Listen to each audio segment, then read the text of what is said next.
నమస్తే. పవన్ కళ్యాణ్ గారు మొన్న కర్నూలు మీటింగ్లో ఇంకా 15 సంవత్సరాలు ఈ కూటమి కలిసి ఉంటుంది, ఎన్ని ఇబ్బందులున్నా సర్దుకొని చేయవలసిందే అని చెప్పారు. దానికి వైసీపీ వాళ్ళు బయటకు వచ్చేసి ఇంకా 15 వాళ్ళు ఉంటారా, మీ జన సైనికులు తన్నించుకుంటే తన్నించుకోవాలా, చంపుతుంటే చంపించుకుంటారా, సిగ్గు లేదా మీకు అని మాట్లాడతారు. ఆయన మాట్లాడింది ఆయన పార్టీ కోసం కదా, ఆయన స్వార్థం కోసం కదా, రాష్ట్రం కోసం. ఇంతకుముందు కూడా చాలాసార్లు చెప్పాడు, నాకన్నా నా పార్టీ కన్నా నాకు రాష్ట్ర భవిష్యత్తు ముఖ్యమో అనేసి. అంటే మీకంటే మీ పార్టీకి, మీ ఎదుగుదలకి, మీ నాయకులకి దోసుకొని తినడానికి తప్ప ఇంక రాష్ట్రం గురించి ఆలోచన మీకు అసలు లేదనుకోండి. ఇప్పుడు పవన్ కళ్యాణ్ గారు సర్దుకొని పోమంటున్నారు, మేము సర్దుకొని పోతున్నాం. మీకు వచ్చిన నొప్పి ఏంటి మధ్యలో?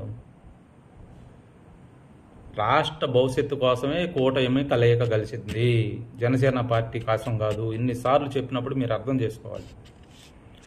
జనసేన ఒక్క పార్టీ కోసం కాదు, రాష్ట్ర భవిష్యత్తు కోసం. అంటే మీరు అనుకోవచ్చు, టీడీపీ వాళ్ళు మిమ్మల్ని ఇబ్బంది పెడుతున్నారు కదా, టీడీపీ వాళ్ళు ఆ మాట చెప్పడం లేదు కదా 15 సంవత్సరాలు అనేసి.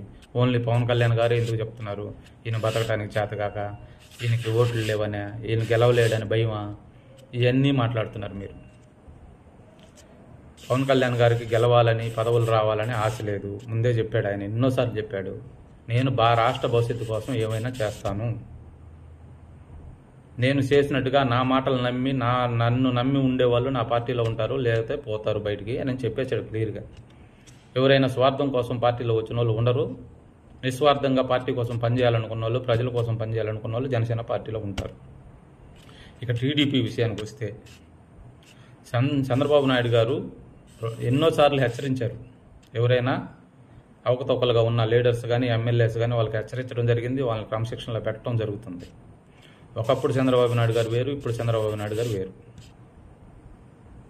మాకైతే చంద్రబాబు నాయుడు గారు టీడీపీ వాళ్ళని, టీడీపీ కార్యకర్త వర్గాన్ని కంట్రోల్లో పెడతాడని మాకు నమ్మకం ఉంది. జనసేన వాళ్ళకి ఒకవేళ కార్యకర్తల్లో ఇంకా మార్పు రాలేదు, టీడీపీ వాళ్ళ కార్యకర్తల్లో వచ్చేలాగా చంద్రబాబు నాయుడు గారు నడుచుకుంటారని మేము అనుకుంటున్నాము. మీకు వచ్చిన నొప్పి ఏంటి? మీకు వచ్చిన బాధ ఏంటి? ఏ విధమైనా సరే రాష్ట్రాన్ని నాశనం చేయాలా, చేసింది సరిపోవాలా? మీకు రాష్ట్రాన్ని బాగుపరిచే ఆలోచన మీకు అసలు లేదు.